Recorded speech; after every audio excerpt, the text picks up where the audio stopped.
حلقة جديدة من برنامج صحافة اليوم وجولة حول أبرز تناولات الصحافة المحلية والدولية حول تداعيات الهجمات في البحر الأحمر وملفات أخرى. أهلا بكم.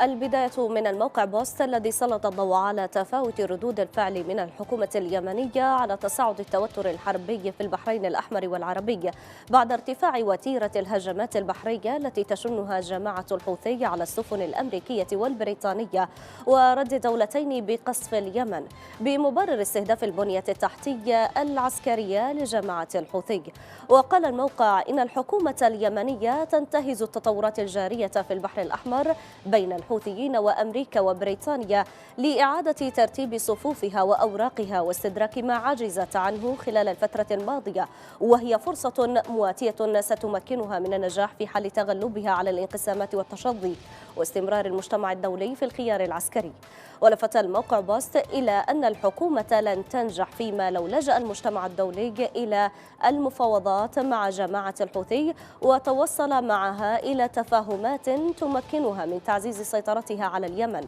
مقابل التوقف عن ضرب السفن، خاصة طلب أمريكا من الصين التحرك للضغط على الحوثيين ووقف تصعيدهم العسكري، وكذلك دخول روسيا على الخط ولقاؤها قيادات الحوثيين وبحثها التصعيد البحري معهم.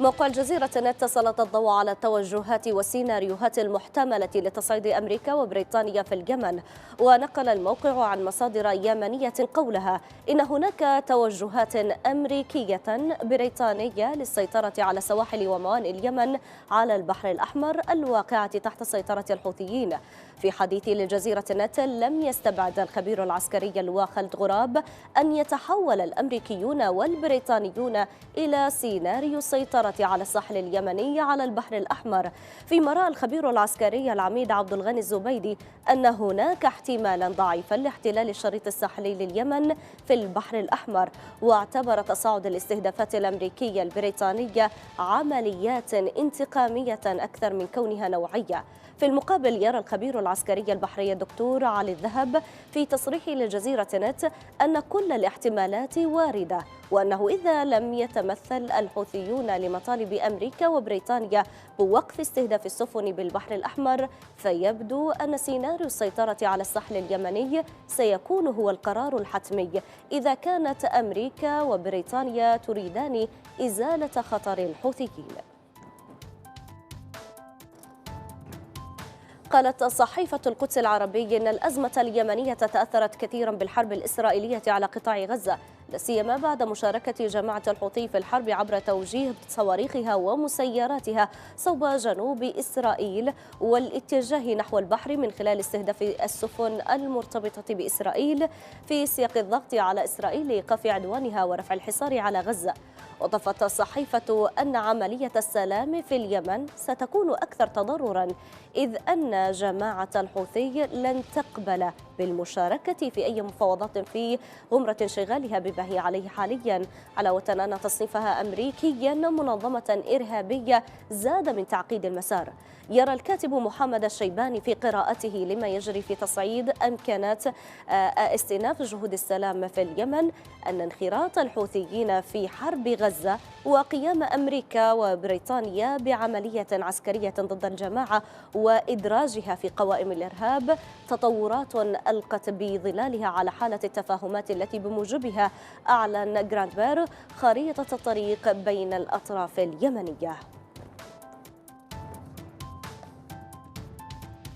أشارت صحيفة العربي الجديد إلى أن تصاعد الأحداث في البحر الأحمر والأسواق بسبب العدوان الإسرائيلي الوحشي على غزة اضطر عددا من الجهات والمؤسسات العامة الحكومية في اليمن إلى دراسة الخيارات المتاحة لزيادة الإنتاج الزراعي لمحاصيل الحبوب بمختلف أصنافها وتغطية احتياجات الأسواق المحلية. وقالت الصحيفة إن عدة جهات أطلقت برنامجا واسعا لتجهيز البذور وحبوب البقوليات في المرتفعات الشمالية والوسطى والجنوبية من اليمن. ودشنت المؤسسة العامة لتنمية وإنتاج الحبوب مرحلة تجهيز البذور والبقوليات لتوزيعها على المزارعين بعد استكمال مرحلة الإبذار في الموسم الشتوي. وفي تصريح للعربية الجديد، توقع محللون اقتصاديون أن يواجه اليمن صعوبات بالغة خلال الفترة القادمة لتوفير احتياجاته الغذائية نتيجة الأوضاع المتصاعدة في المنطقة والبحر الأحمر ومختلف الممرات المائية في ظل ما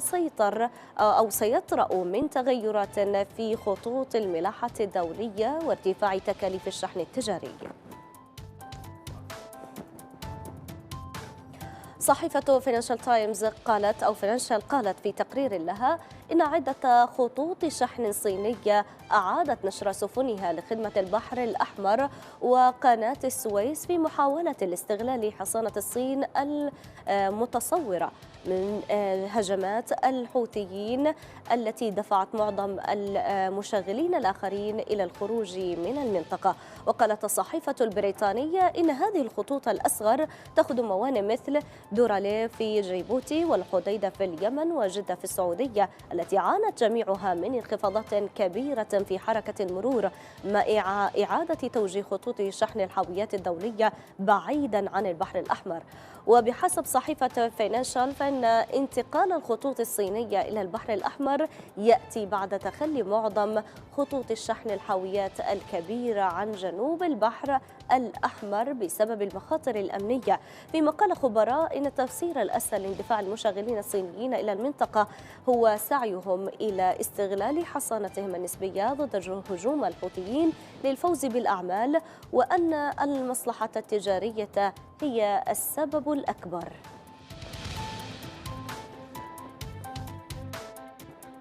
قال الكاتب أحمد العامري إن دعوة إلى تأسيس المجلس الشرقي الموحد يأتي ليكون وعاء يجمع أبناء الإقليم الشرقي في مجلس واحد، وهي دعوة طالما انتظرها الناس بفارغ الصبر، وكان من المفترض الإعلان عن هذا المجلس في وقت سابق لهذا التوقيت بكثير. أضاف الكاتب في مقال بموقع المهرية نت أن المجلس الشرقي الموحد يعد مطلبا سياسيا شاملا لأبناء حضرموت وشبوة والمهرة وسقطرى، ومشروع سياسي استراتيجي وديمقراطي منصوص عليه في دستور الحوار الوطني الشامل والمبادرة الخليجية. أشار الكاتب أحمد العامري لأن المجلس الشرقي الموحد تميز عن غيره من المكونات باختيار مندوبين من كل المحافظات، كما كان اختيار الأعضاء لذوي الكفاءات التي لها ثقل اجتماعي هي تلك المحافظات، وكذلك لم يقتصر الاختيار على حزب دون آخر ومكون دون الآخر. انتهت جولتنا في الصحافة اليوم، نلقاكم في يوم جديد وجولة جديدة من الصحافة، في أمان الله.